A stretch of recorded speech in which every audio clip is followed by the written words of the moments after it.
चिंतामणि पकर सद्म सुकल्प भिक्ष लक्षावितेषु सुरभिरभिपालयन्तम् लक्ष्मी सहस्र शतसंभ्रम सेव्यमानम् गोविन्दमादिपुरुषं तमहं भजामि। श्रुति छंद गक्ष्य वदति परमं पम्हपूरकम् स्मृति वैकुंठाख्यं वदति किल जद विष्णु सदनम् शेतदीपाञ्चे विरलरसिकयं व्रजवनं नवद्वीपं वन्दे परमं सुखदं चतुदितम्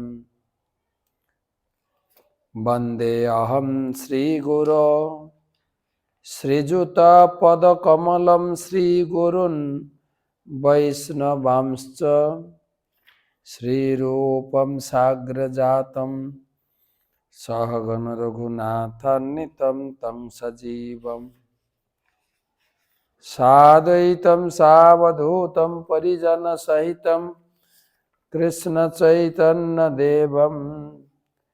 श्रीराधाकृष्णपादान् सहगण ललिता श्रीविशाखान्वितांश्च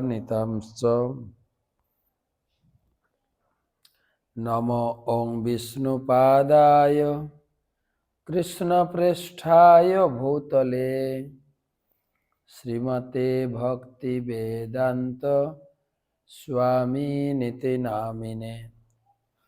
नमस्ते सारस्वते देवे गौरवाणी प्रचारिणे निर्विशेषा शून्यवादी पाश्चात्य देशतारिणे। जय श्री कृष्ण चैतन्य प्रभु नित्यानंद श्री अद्वैत गदाधर श्रीवासदि श्री गौर भक्तबिंद। हरे कृष्णा कृष्ण कृष्ण हरे हरे हरे राम राम राम हरे हरे।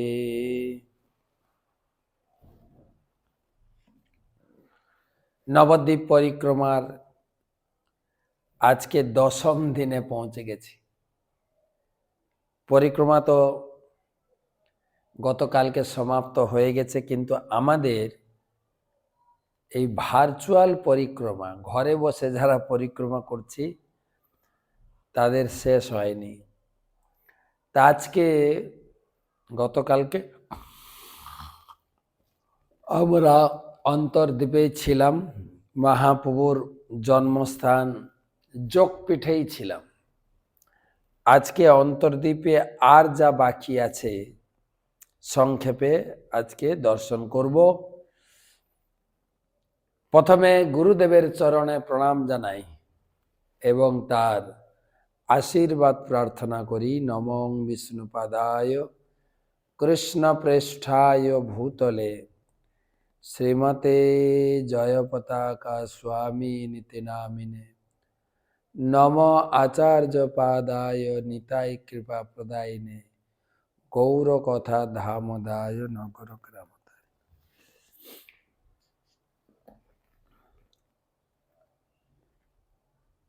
আমরা যোগপীঠ থেকে বেরিয়ে নন্দন আচার্য ভবন বা গৌর নিত্যানন্দের মিলন মন্দির, আমরা নিত্যানন্দ ত্রয়োদশীতে শুনেছিলাম নিত্যানন্দ প্রভু তিনি 12 বছর বয়সে এক সাধুকে কেন্দ্র করে, কেউ কেউ বলেন ঈশ্বর পরিবার, তিনি তীর্থ ভ্রমণে বেরোলেন। তার তীর্থ ভ্রমণ যাত্রা অনেক বড়, অনেক জায়গা তিনি ভ্রমণ করেছেন এবং ভ্রমণ করতে করতে করতে করতে শেষ 20 বছর তীর্থযাত্রা করেছেন নিত্যানন্দ প্রভু।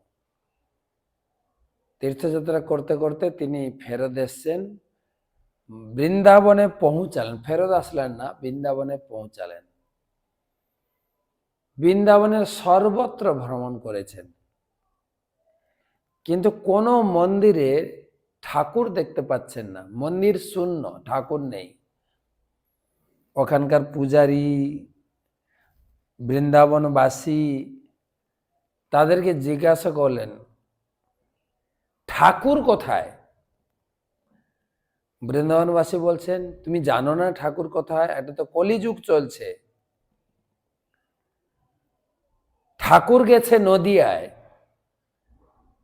আমাদের কৃষ্ণ ঠাকুর পুরো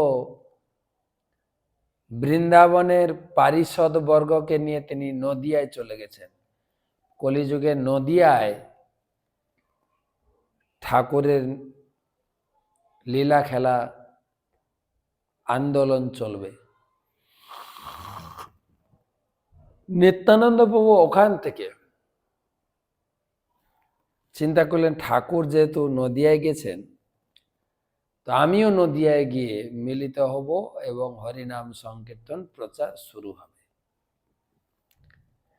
তিনি ওখান থেকে চলে আসবেন। মনে পড়ল শ্রীদামের কথা। শ্রীদাম সেই দাপর যুগ থেকে কৃষ্ণের অপেক্ষা রয়েছেন এক গুফায়। গুফার কাছে গিয়ে ডাকছেন, শ্রীদাম, শ্রীদাম, ওগো শ্রীদাম। শ্রীদাম গুফা থেকে বেরিয়েছেন, আমার নাম ধরে ডাকছে কে?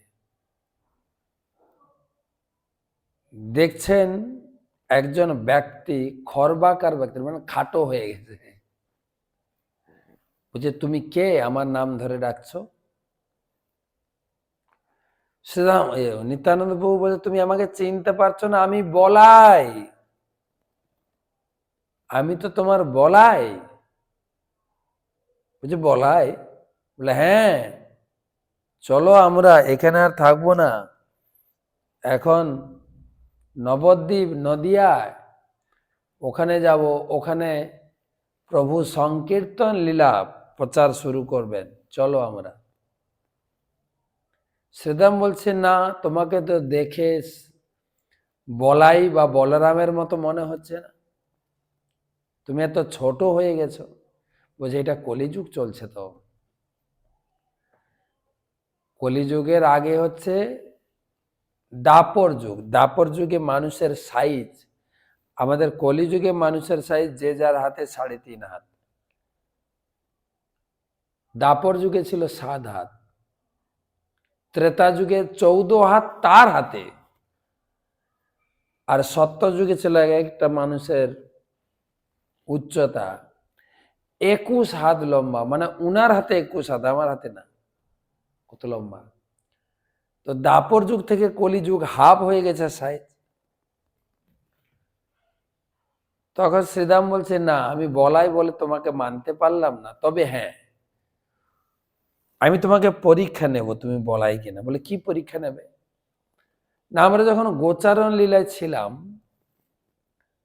আমাদের যখন দৌড় প্রতিযোগিতা হতো, বলরামকে কেউ ধরতে পারতাম না, তো চলো আমরা দৌড় প্রতিযোগিতা নামি। যদি দৌড়ে তুমি আমাকে হারাতে পারো, তাহলে বুঝবো তুমি বলরাম। দুজনা 1, 2, 3 দৌড় শুরু হলো। গিরি গোবর্ধনের পরিক্রমার রাস্তায় দৌড়। কিন্তু নিত্যানন্দ প্রভু অনেক আগে এগিয়ে গেলেন, শ্রীরাম ছোটে ধরতে পারলেন না। শ্রীরাম স্বীকার করলেন, তুমি বলাই, আমি আমি আমি আমি বুঝতে পারলাম। বলছে, হ্যাঁ, আমরা চলো নদিয়াতে যাব, ওখানে কৃষ্ণ নাম প্রচার শুরু হবে। তখন বললেন, হ্যাঁ, ঠিক আছে, আমি যাব। শ্রীরাম বললে, আমি যাব, কিন্তু আমার এত বড় শরীর নিয়ে যদি যাই, লোকে বলবে কোথা থেকে অসুর এসেছে। আমার শরীরটা কলিযুগে সাইজ করে দাও। নিত্যানন্দ বাবু বলছেন, এটা কোনো বড় কাজ নেই, ঠিক আছে, করে দিচ্ছি। তিনি তার হালকে স্মরণ করলেন, নাঙ্গল, যেই হাল এসে গেছেন, নাঙ্গলটা এক্সটেন্ড করতে করতে শ্রীদামের কাঁধে সেট করেছেন, আর নিতাই একটা হুমকি দিয়ে টান দিয়েছেন। শ্রীদাম কলিযুগের সাইজ হয়ে গেছে। তো নিত্যানন্দ প্রভু ফেরত আসছেন, ফেরত এসে তিনি নন্দন আচার্যের গৃহে উপস্থিত হলেন। মহা অদ্ভুত বেশ, প্রকাণ্ড শরীর, চোখে ভগবত প্রেমের মদও রয়েছে, আনন্দ। নন্দন আচার্য দেখে তাকে বাড়িতে আহ্বান করলেন, হে মহাত্মা, আপনি দয়া করে আমার গৃহে ভিক্ষা গ্রহণ করুন। অর্থাৎ আমার গৃহে আজকে ভোজন শয়ন দুটোই হোক। নিত্যানন্দ প্রভু বলছেন, সেই মনে করেই তো এসেছি। তো নিত্যানন্দ প্রভু নন্দন আচার্যের গৃহে থাকলেন। এদিকে মহাপ্রভু রাত্রে কীর্তন করতে করতে তিনি ঘোষণা দিলেন, এই 2-3 দিনের মধ্যে একজন মহাত্মা নবদ্বীপে আসবে। তার পরদিন মহাপ্রভু স্বপ্ন দেখে বলছেন, সমস্ত ভক্তকে ডেকলে, রাত্রে একটা স্বপ্ন দেখলাম, তালধ্বজ রথ আমার ঘরের সামনে এসে দাঁড়ালো। রথ থেকে একজন দীর্ঘকায় ব্যক্তি, পীতাম্বর বসন, মাথায় নীল পাগড়ি, হাতে কমণ্ডলু, এসে জিজ্ঞাসা করছেন, হ্যাঁ গো, এটা কি নিমাই পণ্ডিতের বাড়ি? আমি বললাম, তুমি কোন মহাজন? তখন সে সন্ন্যাসী বলল, আমি তোমার ভাই, কালকে তোমাদের সঙ্গে পরিচয় হবে, এখন চলো যাই। একথা বলে মহাপ্রভু শ্রীবাস আর হরিদাসকে বললেন, নবদ্বীপে কোনো মহাপুরুষ এসেছে কিনা খুঁজে বের কর। শ্রীবাস হরিদাস সমস্ত নবদ্বীপ ভ্রমণ করে খুঁজে আসলেন, কোথাও সেই রকম ব্যক্তির সন্ধান পেলেন না। মহাপ্রভু হেসে বললেন, এতটাই কি সহজ নিতাইকে খুঁজে বের করা? চলো, আমি খুঁজে বের করব। তখন মহাপ্রভু সেই নন্দন আচার্যের ভবনেই তিনি প্রবেশ করলেন এবং দেখলেন একজন বৃহৎ বিশাল আকার শরীর, তিনি বসে আছেন এবং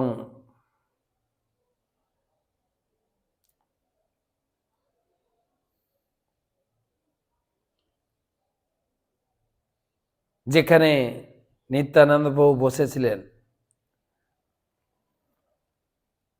সেখানে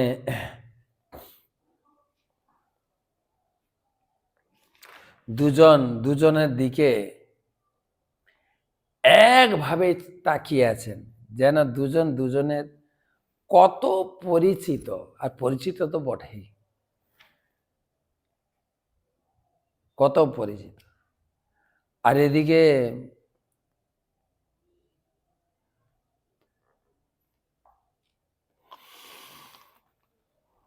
ভক্তদের মধ্যে মুকুন্দকে বললেন, তুমি ভাগবত শ্লোক কীর্তন করো। যেই ভাগবতমের শ্লোক পড়া শুরু করলেন, বর্হাপীড়ম নটবর বপুকর্ণিকারম, এরকম শ্লোক পড়া শুরু করলেন। আর নিত্যানন্দ প্রভু হুঙ্কার করে লাফিয়ে উঠে কীর্তন করা শুরু করতে করতে মূর্ছিত হয়ে পড়ে গেলেন। আর মহাপ্রভু তাকে তুললেন কোলে।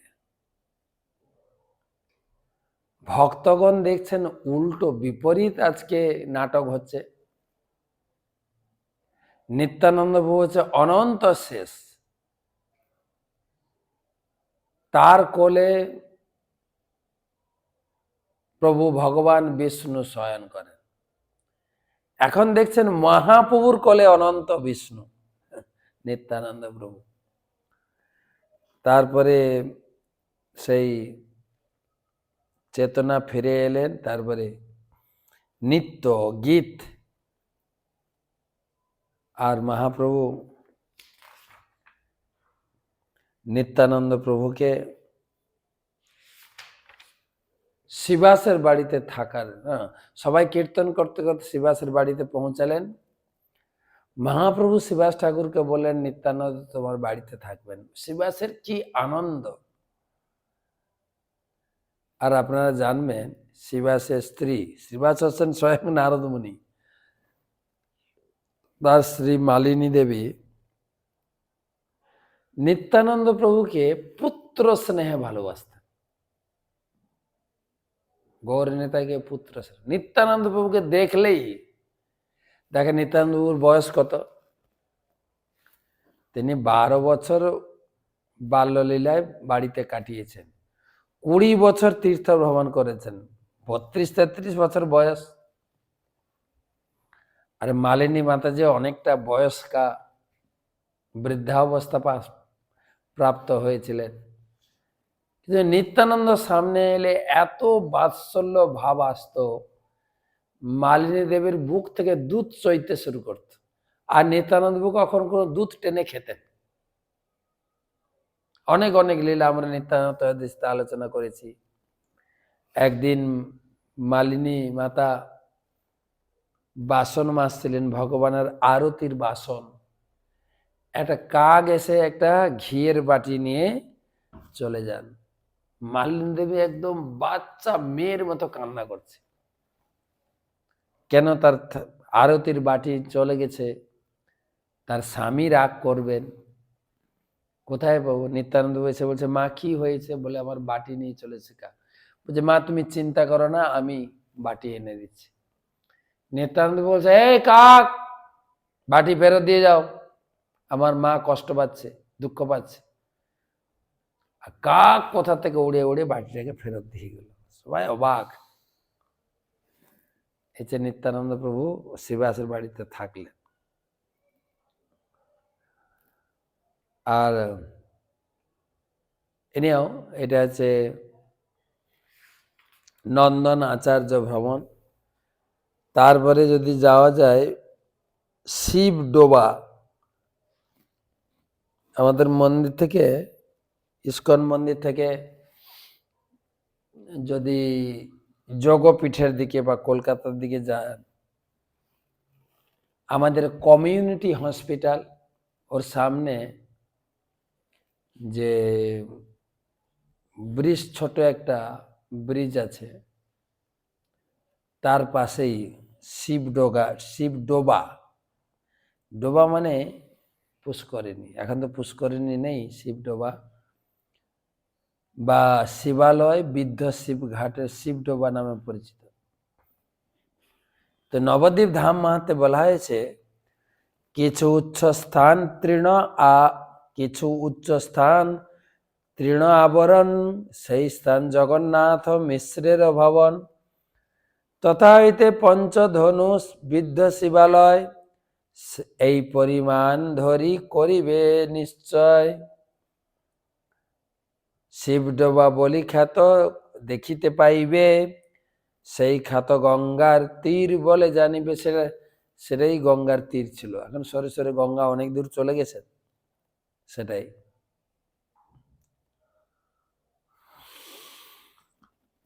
আর এক জায়গায় লেখা হয়েছে, মায়াপুর সীমা শেষে বৃদ্ধ শিবালয়, জাহ্নবীর তটে দেখো জীব মহাশয়। হে জীব, নিত্যানন্দ প্রভু বলছেন, এই হচ্ছে বৃদ্ধ শিবালয়।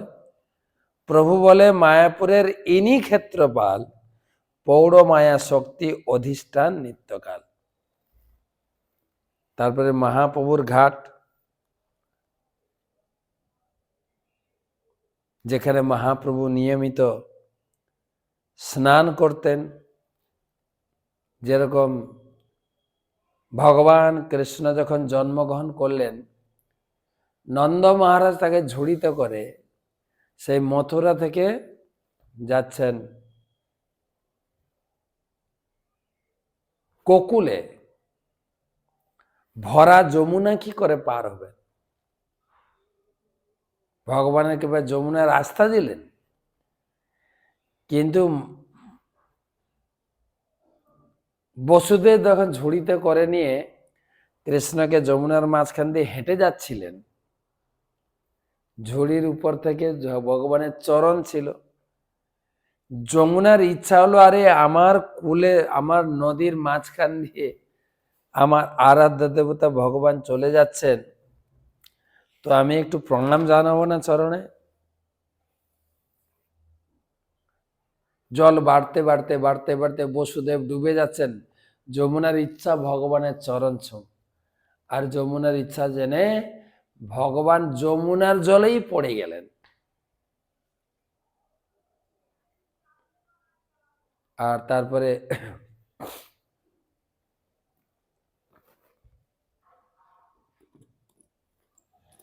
যমুনার জলে, আর বসুদেব তো খুব বিচলিত হয়ে পড়েছেন, কিন্তু যমুনা আবার ফেরত দিয়ে গেলেন।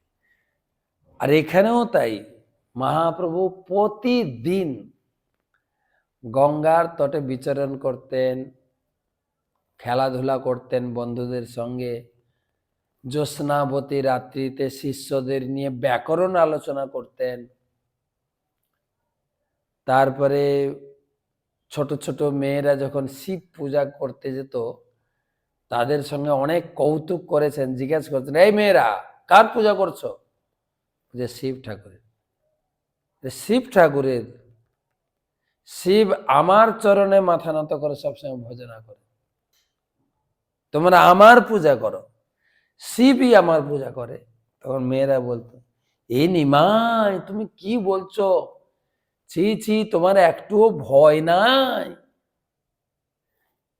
হ্যাঁ, আরে বড় হলে তো বুদ্ধি হয়, তোমার একটা বিচার বিবেচনা করা দরকার। শিব ঠাকুরকে এরকম বলছো? বলছে, আমার কথা শুনো, যদি আমার পূজা করো তোমাদের আশীর্বাদ করব, ধনধান্যে ভরা এক স্বামী তোমরা পাবে, সুচরিত্রবান স্বামী পাবে। যদি আমার কথা না শুনে তোমার সে শিবের পূজা করো, বুড়ো পতি পাবে, আবার এক এক পতির 2-3টা সতীন আছে,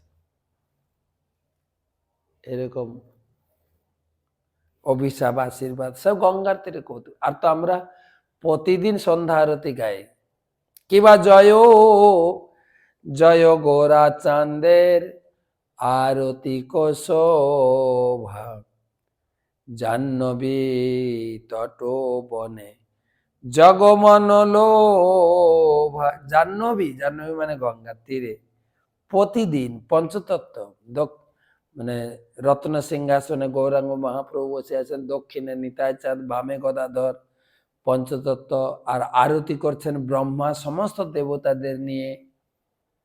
আর শিব সুখ নারদ সেই আরতিতে উদ্দণ্ড নৃত্য কীর্তন করছেন।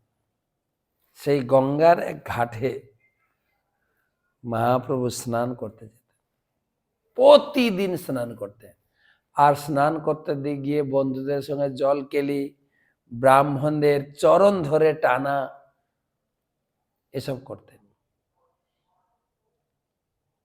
আর একদিন গঙ্গা, এই গঙ্গা খুব জাগ্রত, মহাপ্রভুর চরণ স্পর্শে খুব প্রমোদিত ছিল, সবসময় উৎফুল্লিতা থাকতেন। একদিন এই গ্রীষ্ম, মানে চারিদিকে শুকনো ঠনঠনে সেই গ্রীষ্মের তাবদাহ, নিমাই স্নান করে উঠে আসছেন, আর না, জল বাড়ছে, জল বাড়ছে, জল বাড়ছে। ব্রাহ্মণেরা জলে দাঁড়িয়ে আহ্নিক গায়ত্রী করছিলেন। তারা চিন্তা করছে, কি ব্যাপার, এখানে তো জোয়ার ভাটা হয় না, এখন আবার গ্রীষ্মকাল, জল বাড়ছে কেন, জল বাড়ছে কেন?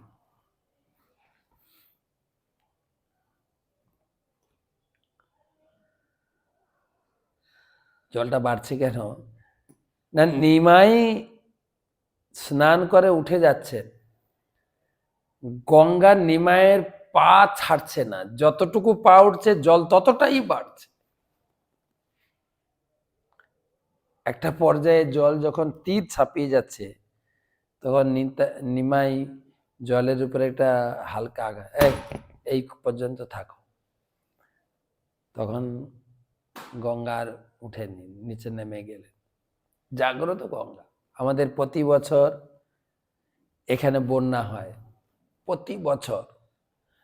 2000 সালে এমন বন্যা হলো, মানে চিন্তা করতে পারেন, রাধা মাধব হাঁটু জল পর্যন্ত। আর আমাদের চক্র বিল্ডিং দোতলায় জাফরি ডুবে গেছে, সংকীর্তন ভবনও দোতলায় জাফরি ডুবে গেছে, এত জল।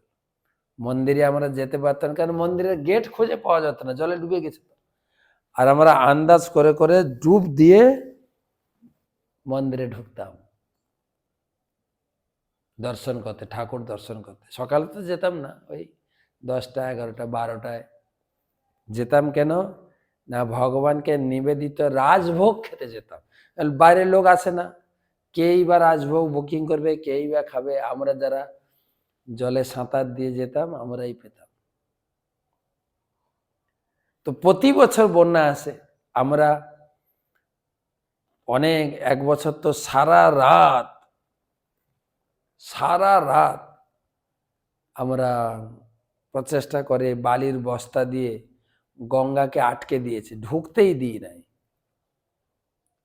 কিন্তু মুশকিলটা হয়ে গেল, সকালে মঙ্গল আরতির পরে যিনি ঘোষণা করেন, ঘোষক সবাইকে ধন্যবাদ, কৃতজ্ঞতা, স্বাগতম জানান। যারা মঙ্গল আরতিতে এসছেন, বিশেষ করে সন্ন্যাসী, মহারাজ, টেম্পল প্রেসিডেন্ট, সবাইকে সুস্বাগতম জানাই ইসকনের পক্ষ থেকে। আর স্পেশাল ব্যক্তি যদি কেউ থাকেন, কোনো মহারাজ, কোনো গুরুদেব, কোনো টেম্পল প্রেসিডেন্ট, তাকে স্পেশাল স্বাগত দেওয়া হয়। তো সারা রাত আমরা বালির বস্তা দিয়ে গঙ্গাকে আটকে দিয়েছি। সকালে মন্দিরের মঙ্গল আরতির পরে ঘোষক সবাইকে আহ্বান করেছেন। আমরা স্পেশাল সুস্বাগতম জানাই মা গঙ্গাকে, মাদার গঙ্গাকে। তিনি মনে করেছিলেন গঙ্গা ধীরে ধীরে আমাদের ক্যাম্পাসে ঢুকে গেছে, বন্যা ঢুকে গেছে। কিন্তু আমরা যে বালির বস্তা দিয়ে সারা রাত খাটাখাটনি করে গঙ্গাকে আটকে দিয়েছে, সেটা তিনি জানতেন না। যেই বললেন গঙ্গাকে সুস্বাগতম জানাই, গঙ্গা সেই ইনভিটেশন পেরে ছাপিয়ে ঢুকে গেলেন। সকালে ঢুকলেন জল, ধীরে ধীরে বাড়তে বাড়তে বিকাল পর্যন্ত হাঁটু জল, তারপরের দিন বুক জল।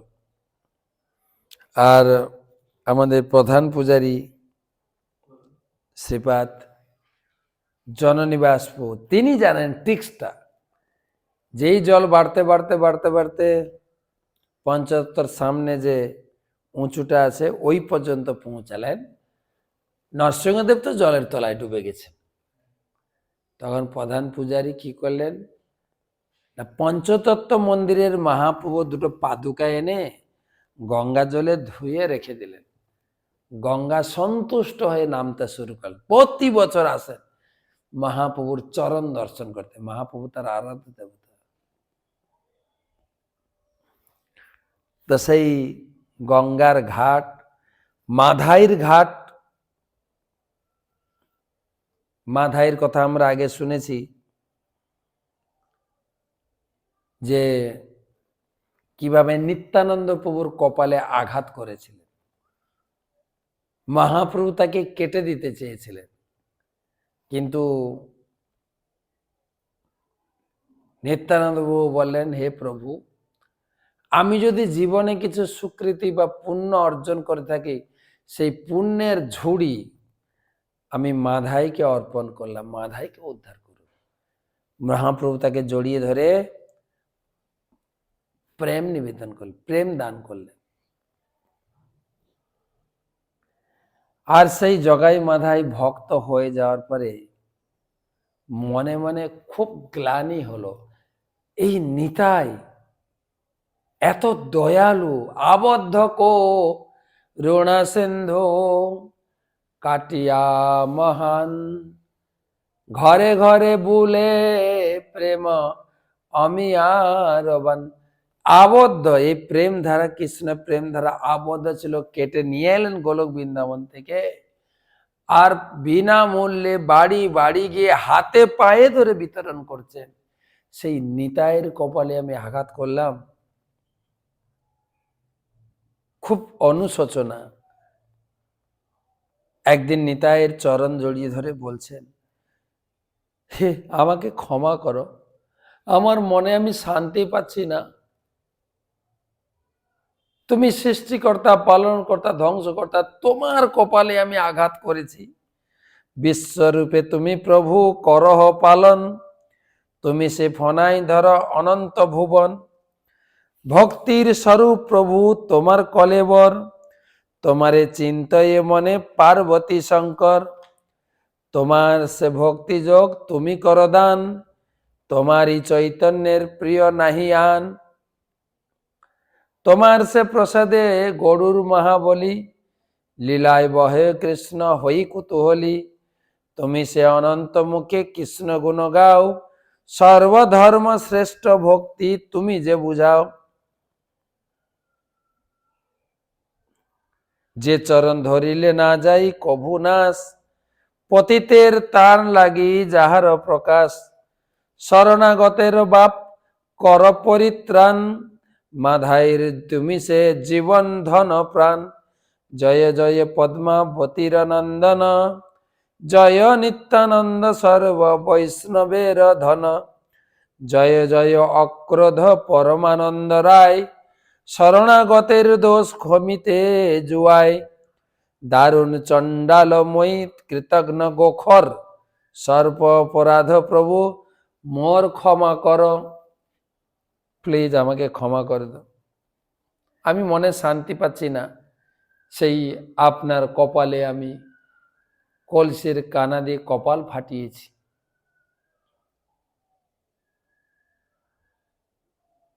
আমি শুধু তাই না, বহু লোককে অনিষ্ট, খুন,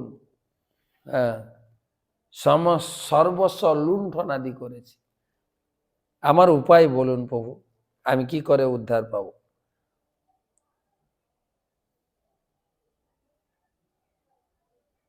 বহু লোককে হিংসা করেছি, বহু লোককে প্রহার করেছি, তাদের আমি চিনি না। কি উপায় অবলম্বন করলে এই প্রকার অপরাধ হতে আমি মুক্ত পাবো? দয়া করে আমাকে উপদেশ প্রদান করুন। নিত্যানন্দ বাবু বললেন, প্রভু বলে শুনো কহি তোমারে উপায়, গঙ্গা ঘাট তুমি সহ্য করহ সদায়। তুমি একটা সুন্দর গঙ্গার ঘাট বানাও। সুখে লোক যখন করিবে গঙ্গা স্নান, তখন তোমারে সবে করিব কল্যাণ। অপরাধ ভঞ্জনী গঙ্গার সেবা কার্য, ইহাতে অধিক বা তোমার কোন ভাগ্য।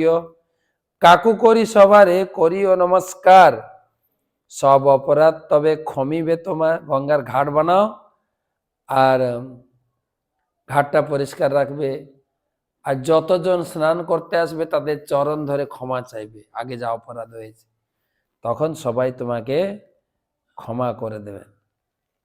নিত্যানন্দ বাবুর নির্দেশে একটা সুন্দর ঘাট বানিয়েছে, সেটাই হচ্ছে মাধাইয়ের ঘাট। ঘাট পরিষ্কার করতেন, আর যতজন স্নান করতে আসতো সবার পা জড়িয়ে ধরে প্রণাম করে ক্ষমা চাইতেন। জ্ঞানে বা অজ্ঞানে যত কইলু অপরাধ, সকল ক্ষমিয়া মরে করহ প্রকাশ প্রসাদ। পরম কঠোর তপ কর এ মাধাই, ব্রহ্মচারী হেন খ্যাতি হইল তথাই। নিরবধি গঙ্গা দেখি থাকে গঙ্গা ঘাটে, সহস্তে কোদালি লইয়া আপনাই খাটে। তথাপিও চিহ্ন আছে চৈতন্য কৃপায়, অদ্যাপিও চিহ্ন আছে চৈতন্য কৃপায়। মাধাইয়ের ঘাট বলি সর্বলোকে গায়। তারপরে মার্কোনা ঘাট আছে, শুক্লাম্বর ব্রহ্মচারীর আশ্রম, যে শুক্লাম্বর ব্রহ্মচারী যিনি সেই সুধমা বিপ্রের অবতার ছিল, এখানেও তিনি ভিক্ষা করে খেতেন। আর মহাপ্রভু তার ঝুলি থেকে এই ভিং ভাঙার অন্ন কেড়ে কেড়ে খেয়েছিলেন।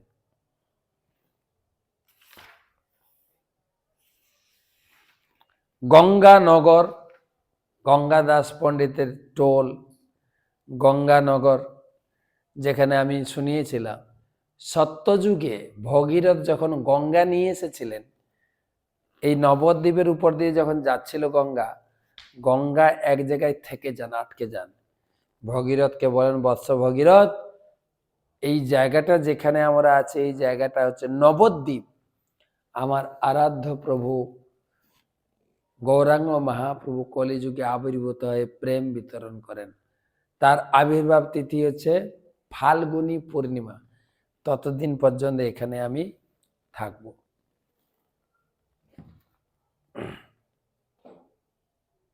গঙ্গা দেবী বলছেন ভগীরথকে, ফাল্গুনী পূর্ণিমা তিথি প্রভু জন্মদিন, সেই দিন মম ব্রত আছে সমীচীন, সেই ব্রত উদযাপন করিয়া নিশ্চয়, চলিব তোমার সঙ্গে না করিহ ভয়। তো নবদ্বীপ মাহাতে লেখা আছে সেই গঙ্গানগরে, যেই জন ফাল্গুনী পূর্ণিমা দিবসে গঙ্গা স্নান করি গঙ্গা নগরতে বসে, শ্রী গৌরাঙ্গ পূজা করে উপবাস করি, পূর্বপুরুষের সহ সেই যায় তরি, সহস্র পুরুষ পূর্ব গণসঙ্গে করি, শ্রীগোলক প্রাপ্ত হয় যথা তথা মরি। ফাল্গুনী পূর্ণিমার দিন গৌরাঙ্গ মহাপ্রভু আবির্ভাবের তিথিতে গঙ্গা স্নান করে গৌরাঙ্গ পূজা করলে পূর্বপুরুষ সহ সবাই গোলক বৃন্দাবনে চলে যাবেন।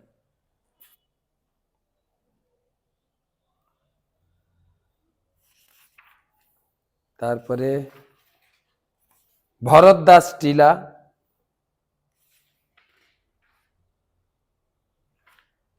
আর তো অনেকে আছে, শেষ হবে কিনা। ভরতদাস টিলা বর্তমান নাম ভারুই ডাঙ্গা। ভরতদাস মুনি সেই সত্যযুগে তিনি এখানে এসে তপস্যা করেছিলেন, গৌরাঙ্গ মহাপ্রভু দর্শন পেয়েছিলেন। এই উচ্চ টিলারণ্যে রহি কতদিন, আরাধ হয়ে গৌরচন্দ্রে হইয়া দিনহীন, ভরদ্বাজ প্রেমে বশ হইয়া গৌর হরি, হইলা সাক্ষাৎ মহা অদ্ভুত মাধুরী। মনি কহে প্রভু এই প্রার্থনা আমার, নবদ্বীপ দেখি যেন তোমার বিহার, প্রভু কয়ে হবে যে তোমারই মনে হয়, এত কই অদর্শন হইলা দয়াময়। ভরদ্বাজ মুনি দর্শন পেয়েছিলেন। তারপরে আছে তো অনেক, খোল ভাঙার ডাঙ্গা, যেখানে চাঁদ কাজী মহাপ্রভুর সংকীর্তন আন্দোলনের খোল ভেঙে দিয়েছিলেন, আর মহাপ্রভু মশাল মিছিল করে চাঁদ কাজীর ঘর ঘেরাও করেছিলেন, তারপর চাঁদ কাজীকে ভক্ত বানিয়েছিলেন। শ্রীবাস অঙ্গন, মহাপ্রভু দীক্ষা নিয়ে আসার পর থেকে শ্রীবাস অঙ্গনে নৈশ কীর্তন হতো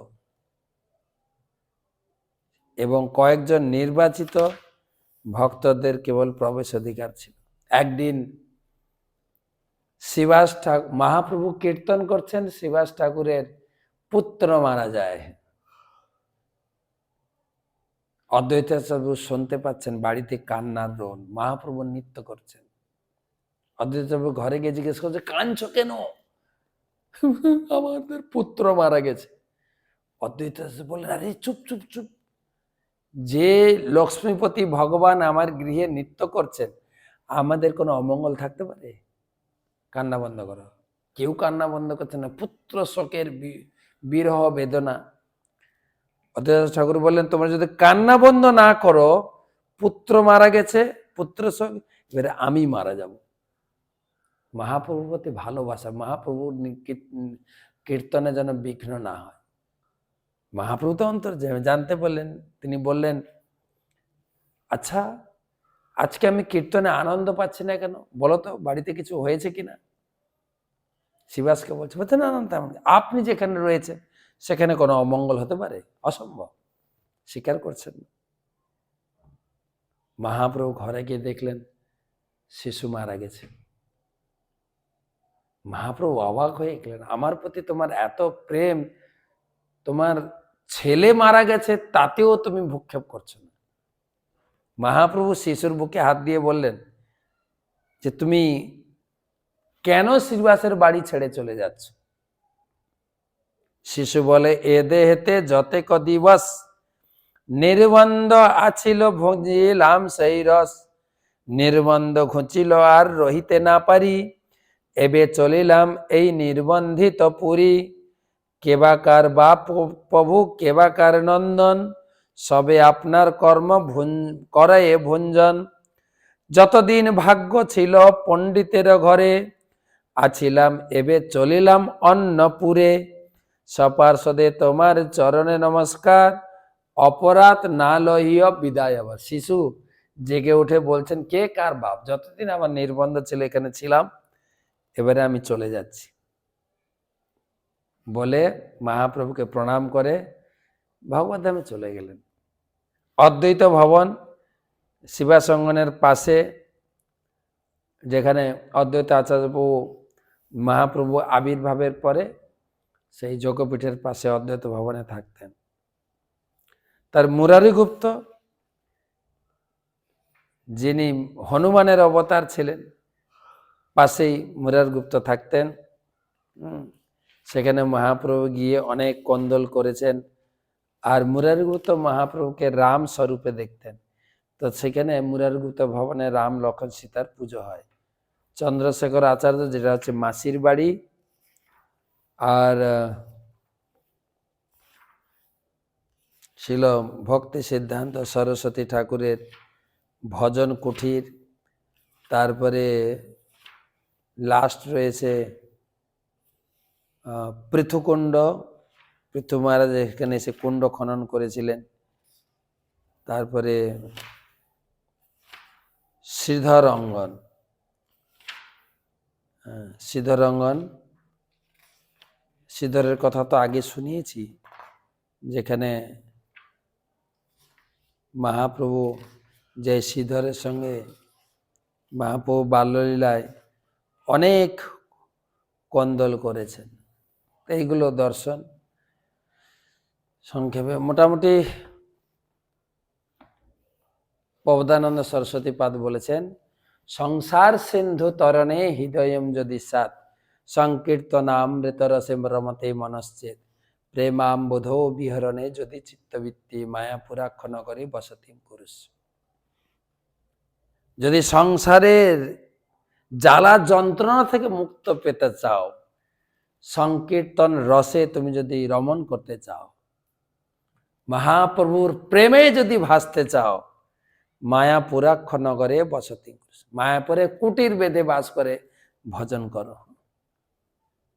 প্রভুপাদও বলেছেন, আমার বাড়ি হচ্ছে বৃন্দাবন, আমার অফিস হচ্ছে বোম্বে, ভজন পূজনের জায়গায় হচ্ছে মায়াপুর। মায়াপুরে আসুন, পরিক্রমা করুন। শ্রী গৌর মণ্ডল ভূমি, যে বা জানে চিন্তামণি, তার হয় বজবন। কলিযুগের এটাই হচ্ছে বৃন্দাবন। এই বৃন্দাবন ধামে পরিক্রমা করে ভজন করে টিকিট পেলে তবে গোলক বৃন্দাবনে যেতে পারবো। নবদ্বীপ পরিক্রমা কি? ভক্তবিনোদ ঠাকুর বলেছেন, শতবর্ষে সপ্ত তীর্থে মিলে যাহা ভাই, নবদ্বীপে এক রাত্রে বসে তাহা পাই। আপনি যদি 100 বছর বাঁচেন, সারা জীবন যদি তীর্থ ভ্রমণ করে যে পুণ্য সুকৃতি অর্জন করবেন, নবদ্বীপে এক রাত্রে শুয়ে থাকলে সেই ফল পাবেন। বারবার আসুন নবদ্বীপ, আত্মীয় স্বজনদের নিয়ে আসুন। জীবনে পারলে একবার পরিক্রমা করুন, যারা করেছেন বারবার পরিক্রমা করুন। নবদ্বীপ পরিক্রমা কি জয়। শুভরাত্রি।